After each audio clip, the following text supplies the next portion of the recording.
Good morning students. आज हम standard 8 history chapter 6 education and British rule, इस chapter को आज हमको पढ़ना है। इस चैप्टर में हमको क्या पढ़ना है? इस चैप्टर में हमको education in pre British times, Wood's dispatch of 1854, charter act of 1813, difference in British and Indian education system, defects of western education और इंडियन इनिशिएटिव, ये सब चीज़ों को हमको पढ़ना है। ये सब चैप्टर में इस टॉपिक पे हमको पढ़ना है। तो चलिए स्टार्ट करते हैं। Bit by bit the British conquered territories in India and took control over the resources of this territory. थोड़ा थोड़ा करके ब्रिटिश क्या कर रहा था, इंडिया के सारे टेरिटरीज को अपने कैप्चर में कर रहा था और उसके रिसोर्सेज को भी अपने कैप्चर में कर रहा था। In addition to conquest the British had another mission. सिर्फ कैप्चर करना ही उन लोग का और मिशन नहीं था, उन लोग का और एक मिशन था। This was to civilise the natives लोग को सिविलाइज करना। The British believe that the people of India were uncivilised and it was the duty of British to civilise them. मतलब ब्रिटिश लोग का मानना था कि भारत के लोग सिविलाइज्ड नहीं है, तो ब्रिटिश लोग भारत के लोगों को सिविलाइज करना चाहते थे। Their ideas on education revolve around this theme, और इसी के कारण उन लोगों को एजुकेशन देना जरूरी था। तो चलिए स्टार्ट करते हैं। Education in pre British times. Pre British time मतलब ब्रिटिश के आने से पहले भारत में एजुकेशन सिस्टम क्या था। Before the arrival of British the system of education in India was very flexible. There were pathshalas and madrasas in which a few students were taught by their teacher। British के आने से पहले भारत में एजुकेशन जो था वो बहुत ही फ्लेक्सिबल था। उस समय कुछ पाठशाला और मदरसा जो होता है, मुस्लिम लोग जहाँ पे पढ़ते हैं, जहाँ पे कुछ ही स्टूडेंट्स टीचर के द्वारा पढ़ाए जाते थे। There was no prescribed text books, उस समय ना कोई बुक्स था। All teaching was imparted orally generally at the house of the teacher. जितना भी पढ़ाई होता था वो ओरली होता था और टीचर के घर के पास या घर में होता था। There was no fixed curriculum and the teacher thought whatever he deemed best for his student. कोई करिकुलम नहीं था, टीचर को जो पसंद होता था वो अपने हिसाब से अपने स्टूडेंट्स को पढ़ाता था। Sanskrit, Persian and mathematics were the most popular subject. Sanskrit, Persian और मैथमेटिक्स ही जो था वो बहुत पॉपुलर सब्जेक्ट था। Science and geography were not taught. Science और ज्योग्राफी नहीं पढ़ाया जाता था। There was also no system of examination, और ना ही कुछ एग्जामिनेशन होता था उस समय। The teacher had a lot of freedom quite unlike the system prevalent today. अभी के तुलना में टीचर को बहुत ज़्यादा फ्रीडम रहता था। अब यहाँ पे है केस स्टडी है एक। केस स्टडी में आपको ओरिएंटलिस्ट एंड एंग्लिसिस्ट के बारे में पढ़ना है। The orientalist were the English scholars who wanted to promote Sanskrit, Persian and Arabic learning, while Anglistic were those person who wanted the teaching of Western culture, science, philosophy and literature in English medium। Orientalist way English scholars थे जो Sanskrit, Persian और Arabic language को promote करना चाहते थे, और Anglicist वे scholars थे या वो लोग थे जो चाहते थे कि इंडिया में western culture, science, philosophy, literature English medium में पढ़ाई हुई। Warren Hastings supported sir William Jones view and help to set up a madrasa in Calcutta in 1781 to promote the study of Islamic law. Warren Hasting जो थे वो sir Williams को support किए और उनके इच्छा के अनुसार 1781 में कलकत्ता में मदरसा खोले, जहाँ पे इस्लामिक पढ़ाई शुरू हुआ।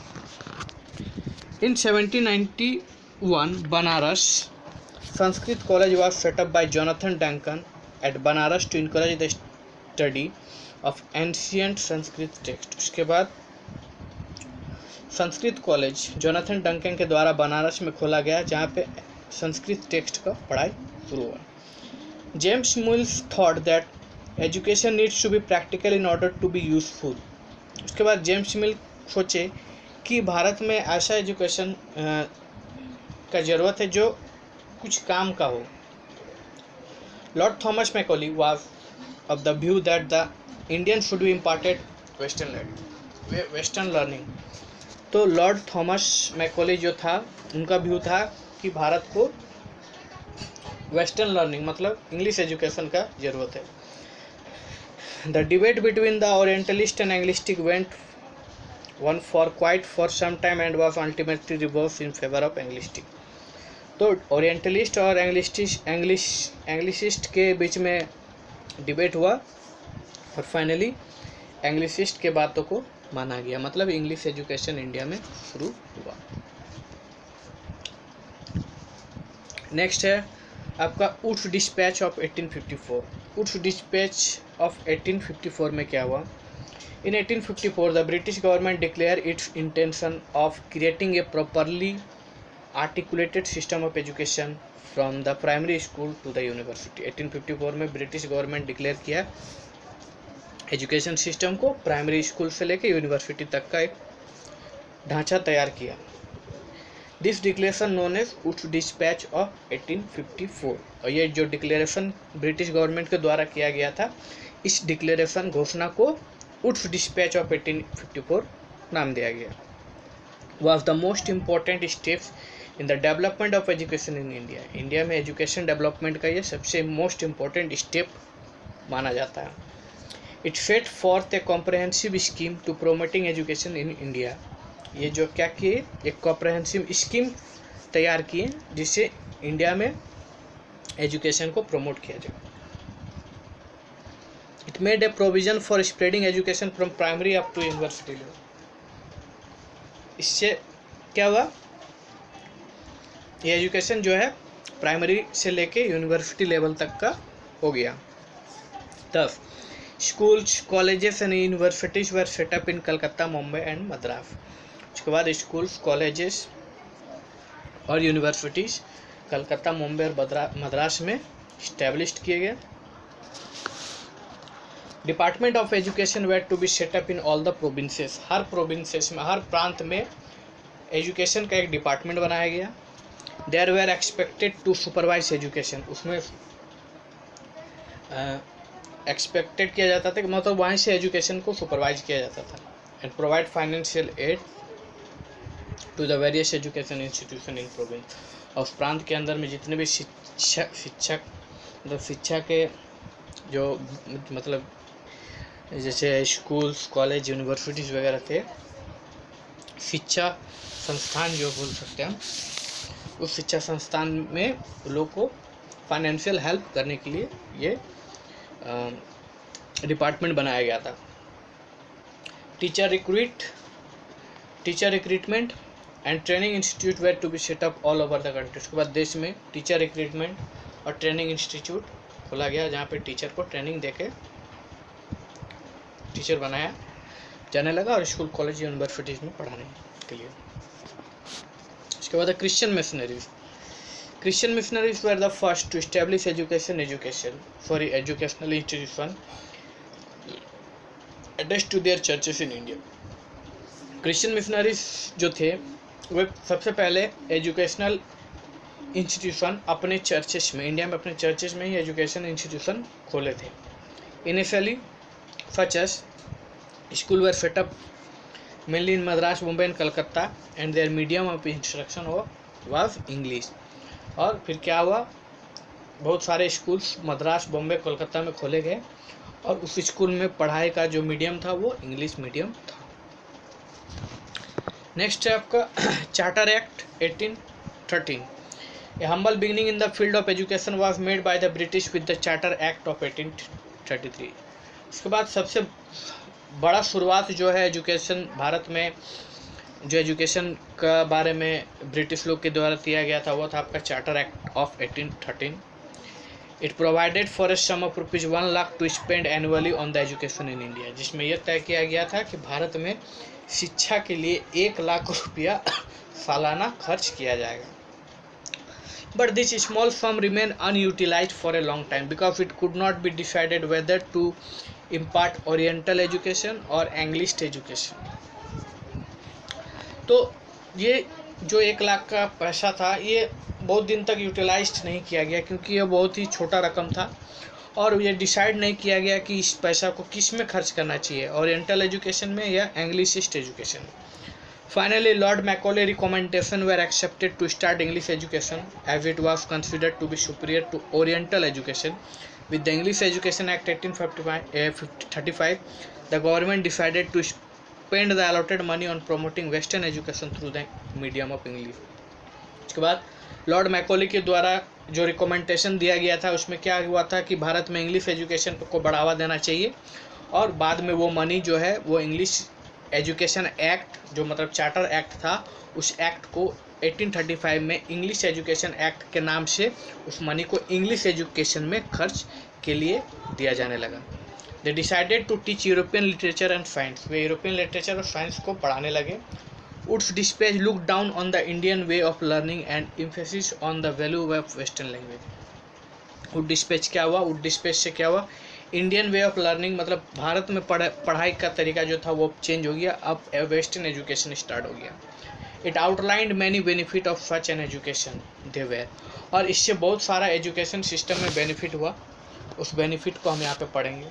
Western learning would enable Indians to understand the expanding trade and commerce. Western language से इंडियंस लोग ट्रेड और कॉमर्स के बारे में, कैसे ट्रेड और कॉमर्स को एक्सपेंड किया जाए इसके बारे में नॉलेज होने लगा.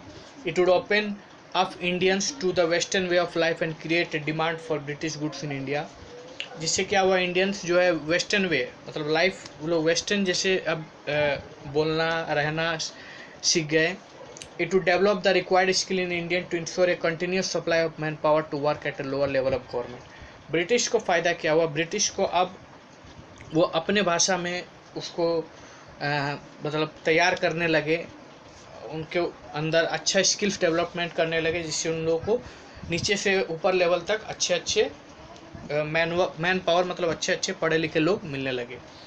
The loyalty of the Indians would also increase as they would be dependent on the British for their bread and butter. अब भारत लोग ब्रिटिश के प्रति वफादार हो गए हैं क्योंकि वो लोग जान गए कि अब वो लोग ब्रेड और बटर मतलब खाना पीना जो है पूरा वो ब्रिटिश के ऊपर वो डिपेंड हो गया. And this way British rule में कंटिन्यू फ्रीली. और इससे क्या हुआ? ब्रिटिश रूल चलते रहा freely. In 1857 universities were set up in Calcutta, Bombay and Madras modelled on London university. उसके बाद 1857 में यूनिवर्सिटी जो था कलकत्ता, बॉम्बे, मद्रास में लंदन यूनिवर्सिटी के मॉडल के हिसाब से ही चलने लगा. 2 college of engineering were set up in Roorkee and Calcutta. उसके बाद 2 इंजीनियरिंग कॉलेज आपका रोरकी और कलकत्ता में इस्टेब्लिश किया गया. Medical college were set up in Bombay, Madras, Calcutta and Lahore. और इसके अलावा मेडिकल कॉलेज जो था आपका बॉम्बे, मद्रास, कलकत्ता और लाहौर में खोला गया. अब है difference in British and Indian education system. British education system और इंडियन एजुकेशन सिस्टम में क्या डिफरेंट था? The British education system was quite different from the Indian education system. British education system जो था वो इंडियन एजुकेशन सिस्टम से बिल्कुल अलग था. The aim of education were now design to match the needs of colonial empire. Education का उन लोगों जो एम था वो कॉलोनियल एम्पायर में नीड्स ज़रूरतें को पूरा करने का था. Earlier the salary of the teacher was paid by the community, now the government paid the salary. तो डिफरेंसेस क्या था? इससे पहले क्या था, टीचर का जो सैलरी था वो कम्युनिटी समुदाय के लोग देते थे, लेकिन अब टीचर का सैलरी सरकार देने लगी. Earlier the teacher selected the text to teach as per the needs of their community, now the text book were prescribe by the government. पहले क्या था, टीचर जो था उस तरह के बुक बच्चों को पढ़ाते थे जिससे उनको समाज में लोगों को की जानकारी, सामाजिक जानकारी हो, लेकिन अब बुक जो थे वे सरकार देती थी. The teacher had a pace the learning of the pupil according to the child's need and capacity earlier, but in the new system the teaching and exam were conducted as per schedule. इससे पहले teacher जो था बच्चे के क्षमता के हिसाब से, बच्चा का कैपेसिटी के हिसाब से उसको उस तरह का पढ़ाई दिया जाता था, लेकिन अब इंग्लिश एजुकेशन सिस्टम में क्या होने लगा कि अब एग्ज़ाम शुरू हो गया, शेड्यूल के हिसाब से आपको एग्ज़ाम्स देना पड़ता है. The matter written in the text book had no connection to the daily life of the people children, so impacting knowledge was no replaced by not learning and become more and more ritual than an experience. Text book में लिखा हुआ education जो था वो अब बच्चे के daily के जीवन में जो जो होता वो सबसे रिलेटेड नहीं था. ये बच्चे का मेमोरी पावर अब बढ़ने लगा, उनको अलग अलग चीज़ों के बारे में सिखाया जाने लगा. Teacher training in British education put more emphasis on how to maintain order in classroom, prepare lesson plans for each class, maintain school register and make time tables. Teacher training से एजुकेशन जो शुरू हुआ teacher training में, उसमें British लोग teachers को ये training देने लगे कि कैसे आपको क्लासरूम को मेंटेन करना है, लेसन प्लान कैसे बनाना है हर क्लास के लिए, स्कूल के रजिस्टर को कैसे मेंटेन करना है और टाइम टेबल कैसे बनाना है. अब drawbacks of modern education. The modern education had the following drawbacks. The British succeeded in creating Indians with European text to some extent. This is turn created linguistic and cultural differences both in families of the society. Drawbacks में क्या हुआ, तो British जो थे, British तो अपना काम बेखूबी मतलब बखूबी बढ़िया से कर चुके थे. भारत में वेस्टर्न एजुकेशन स्टार्ट कर चुके थे, यूरोपियन टेक्स्ट वगैरह पढ़ाने लगे. इससे क्या हुआ था, कल्चरल डिफरेंसेस हो गया था फैमिलीज में, सोसाइटीज़ में. Parents often complaint for children not following Indian tradition. Parents जो थे अब कंप्लेन करने लगे कि भारत के बच्चे जो है इंडियन ट्रेडिशन नहीं अपना रहे. The status of the English educated person deferred from those who were light in the vernacular. अब इंग्लिश एजुकेटेड पर्सन का स्टेटस जो था वो वर्नाकुलर लैंग्वेज के स्टेटस से बहुत ही हो गया अलग. In course time the social gulf between this two widened, जिससे सामाजिक दूरियां उन लोग के बीच होने लगी. Modern education neglected the masses as it required regular class and regular payment of fee. It could not be affordable by average Indian. Modern education को मतलब क्या नेगलेक्ट किया गया, क्योंकि सब भारत के सभी लोगों के द्वारा ये पॉसिबल नहीं था कि फ़ी दे के बच्चों को पढ़ा सके. It neglected the education of girls. इसके अलावा गर्ल्स को जो एजुकेशन था वो भी नेगलेक्ट किया गया था कि नहीं, भारत में लड़कियों को पढ़ाना नहीं है. नो साइंटिस्ट और technical advancement was made in education. इसमें नो साइंटिफिक और टेक्निकल एडवांसमेंट होता था. The Indians who received modern education gradually began to blindly follow the European ideas, thought and literature. माना जाता था जो भी इंडियन मॉडर्न एजुकेशन कर ले चुके थे वे अंधे हो चुके थे और अंधों के जैसा यूरोपियन आइडियाज और थॉट को मानने लगे. They failed to knowledge acknowledge the contribution of Indian in the field of literature, art, architecture and science. They have become aliens like their own country. तो वे अब अपने लिटरेचर, आर्ट्स, आर्किटेक्चर, साइंस के बारे में कुछ भी कंट्रीब्यूशन नहीं करते थे. तो लगभग वो एक अपने ही देश के लिए एलियन जैसा बन गए. ठीक है. अब defect of western education. Western education का डिफेक्ट क्या हुआ. The new educational system neglected the education of the masses. New educational system जो था वो बहुत मात्रा में नेगलेक्ट किया गया. The English medium education completely neglected the study of Indian literature, history, law and philosophy. English medium education क्या किया, मतलब completely Indian literature, history, law और फिलोसफी को नेगलेक्ट किया गया. Educational centres were located mainly in the urban area, so the rural population had no provision for education. जितने भी educational centres थे वो शहरों में खोले गए थे, जैसे इस चीज़ के कारण गाँव के लोगों को वो एजुकेशन नहीं पहुँच सक रहा था. The education of girls was neglected. लड़कियों के लिए जो एजुकेशन दिया गया था उसको स्वीकार नहीं किया गया. The few institution that had been set up only imitated of the western system of education that did not match the needs of the country. जितने भी इंस्टीट्यूशन खोले गए थे वे वेस्टर्न सिस्टम ऑफ एजुकेशन ही पढ़ा रहे थे, जिससे भारत से को कोई फ़ायदा नहीं होने वाला था. The only favorable thing that came about from a new education system was that English became a language of communication among the educated Indians and they could now easily interact. एक ही फेवरेबल थिंग क्या हो गया education, English education का, कि English जो था अब वो कम्युनिकेशन मतलब लैंग्वेज का कम्युनिकेशन बन गया था. ब्रिटिश क्या कहते हैं भारतीय लोगों को, ब्रिटिश के मतलब भाषा को अब भारतीय लोग भी सीखने लगे थे. अब इंडियन इनिशिएटिव अब हम पढ़ेंगे. When the inadequacies of the education system came to fore, enlightened Indian intellectuals like Rajaram Mohan Roy, Rabindranath Tagore play a leading role in the spread of education. जब इंग्लिश एजुकेशन भारत में शुरू हो गए थे तो कुछ भारतीय इनिशिएटिव जो थे वो भी इसमें उनका रोल है, जैसे राजा राम मोहन रॉय, रविन्द्रनाथ टैगोर भी का भी जो है वो बहुत ही इंपॉर्टेंट लीडिंग रोल है एजुकेशन, भारतीय में इस एजुकेशन का बढ़ावा देने के लिए. During the early years of the 20th century, leaders of the freedom movement formed a national council of education. आपका 20th सेंचुरी में फ्रीडम मूवमेंट के जितने भी लीडर्स थे वो लोग एक National council of Education movement चलाया as a revolt against British control over the education, जिसके कारण क्या हुआ, ब्रिटिश एजुकेशन में कंट्रोल किए. They set up national school and national colleges. वे लोग क्या किए, नेशनल स्कूल और नेशनल कॉलेजेस खोले. Later they established Vidyapeeth at Banaras and Ahmedabad and the Jamia Millia Islamia institute eight Aligarh. और उसके बाद वो लोग क्या किया, विद्यापीठ बनारस में इस्टेब्लिश किए और जामिया मिलिया इस्लामिया इंस्टीट्यूट अलीगढ़ में इस्टेब्लिश किए, which was later shifted to Delhi. उसके बाद उसको दिल्ली शिफ्ट किया गया. They also try to give shape to a new enlightenment vision of education. उसके बाद वो लोग भी एक न्यू एजुकेशन सिस्टम भारत को देना चाहते थे. Rabindranath Tagore establish the Vishwa Bharati university at Santiniketan, which adopted the global outlook for the teaching of arts and culture. उसके बाद रविन्द्रनाथ टैगोर जो था वो विश्व भारती यूनिवर्सिटी शांति निकेतन में खोले, जिसमें ओवरऑल टीचिंग ऑफ आर्ट्स और कल्चर के बारे में पढ़ाया गया.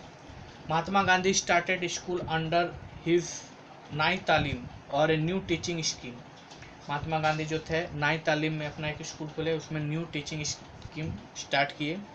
William Jones established the Asiatic Society at Calcutta in 1784, which encouraged the study of India's past heritage.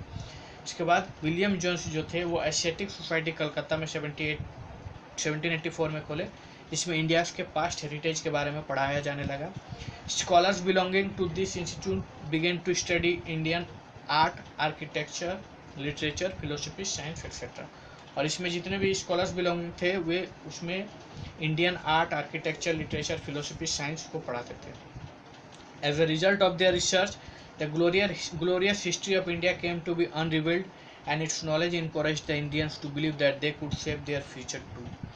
और इस एजुकेशन से अब क्या हुआ, ग्लोरियस हिस्ट्री में वो लोग देखे कि ग्लोरियस रेवोल्यूशन स्टार्ट हुआ, इंडियंस लोग का नॉलेज आया, अब वो अपना फ्यूचर बनाना चाहते थे. For the first time, they believed that they belonged to a great civilization which was in no way inferior to the European. उसके बाद उस समय उस एजुकेशन के बाद लोगों को ये पता चला कि हम लोग एक बहुत ही बड़े सिविलाइजेशन में आते हैं, हमारा सिविलाइजेशन बहुत बड़ा है और यूरोपियन को हमारे इसमें इंफीरियर मतलब यूरोप के लोग हमारे सिविलाइजेशन में इंटरफेयर कर रहे हैं. This growing feeling of pride fostered patriotic feeling among them and inspired them to struggle for freedom for British rule. और इस फीलिंग से क्या हुआ, अब वो लोग में देशभक्ति का जुनून हो गया. अब वो लोग ब्रिटिश से स्ट्रगल करने लगे आज़ादी का. One of the India's foremost nationalist leaders, J.K. Gokhale, said in 1913, "It is obvious that an illiterate and ignorant nation can never make any solid progress and must fall back in the race of life."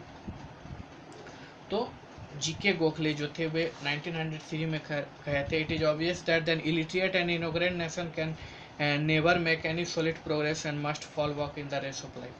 उनका कहना था कि अनपढ़ और इनोग्रेंट nation मतलब किसी के under में काम करने वाले नेशन कभी भी आगे नहीं बढ़ सकते, कभी भी प्रोग्रेस नहीं हो सकते हैं और हमेशा वो रेस में पीछे हार जाएंगे, मतलब पीछे हो जाएंगे. To remove illiteracy from India, Gokhale and others repeatedly made the demand for introducing free and compulsory education for children from the age of 6 to 10 years. तो भारत को इलेक्ट्रिसी दूर करने के लिए, भारत में इलेक्ट्रिसी दूर करने के लिए गोखले और उनके साथ और भी बहुत सारे जो थे वे एक चीज़ रिपीटेडली डिमांड कर रहे थे कि भारत में कंपलसरी एजुकेशन स्टार्ट होना चाहिए 6 से 10 क्लास तक. But little was done by the government in this regard. In 1947, when India became independent, only 24% of the male and 7% of the female population में। लेकिन सरकार उसको बहुत ज़्यादा तक नहीं कर सकी, लेकिन कुछ संभव कर सकी। पढ़ाई में, एजुकेशन पे ध्यान देने लगे। 1947 में जब हमारा भारत देश आज़ाद हुआ था, तब भारत में मात्र 24% पुरुष पढ़े लिखे थे और 7% महिलाएं पढ़ी लिखी थी। अब growth of science, one of the major reason why many Indian reformers like Raja Ram Mohan Roy favored English as the medium of education was the importance they attached to the teaching of science.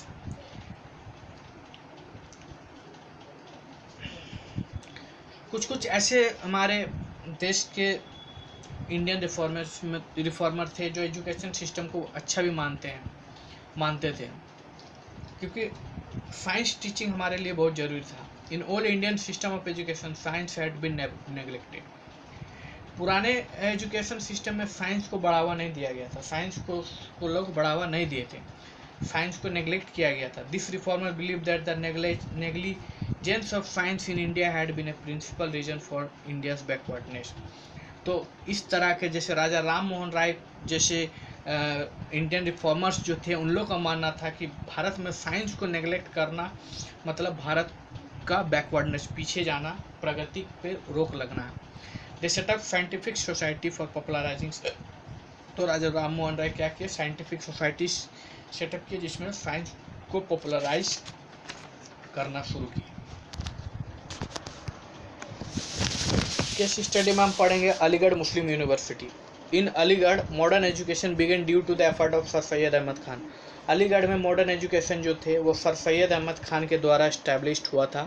He wanted to remove the backwardness of Muslim. वे Muslim को के backwardness को हटाना चाहते थे। His great achievement was the setting of Mohammedan Anglo oriented college in Aligarh. और उनका बहुत बड़ा अचीवमेंट ये था कि वो मोहम्मद एंग्लो ओरिएंटेड कॉलेज जो था अलीगढ़ में इस्टेब्लिश किए, which imparted education in science, humanities and technical subject, जिसमें आपका साइंस, ह्यूमैनिटीज़ और टेक्निकल सब्जेक्ट का पढ़ाई किया जाता था।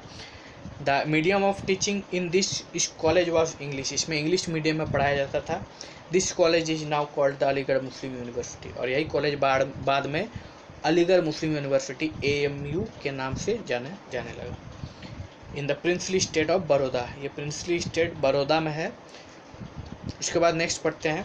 इन the princely state of Baroda there was a great progress in the field of education due to Maharaja Sayaji Rao Gaekwad III। Baroda में ग्रेट प्रोग्रेस, एजुकेशन का जो बहुत ही बड़ा प्रोग्रेस हुआ एजुकेशन के फील्ड में, वो महाराजा सयाजी राव गायकवाड़ III के द्वारा। ही established several colleges of higher learning like Baroda College and Kala Bhavan Technical Institute in 1880. Later Baroda College was further developed to form the Maharaja Sayaji Rao University of Baroda। तो वे इस तरह के बहुत सारे college खोले, ठीक है, जैसे बड़ौदा कॉलेज, कला भवन टेक्निकल इंस्टीट्यूट, और बाद में बड़ौदा कॉलेज जो था वो डेवलप्ड होके महाराजा सयाजी राव यूनिवर्सिटी बड़ौदा हो गया। Khalsa college was set up in 1892 at Amritsar. उसके बाद अमृतसर में खालसा कॉलेज का इस्टेब्लिश हुआ।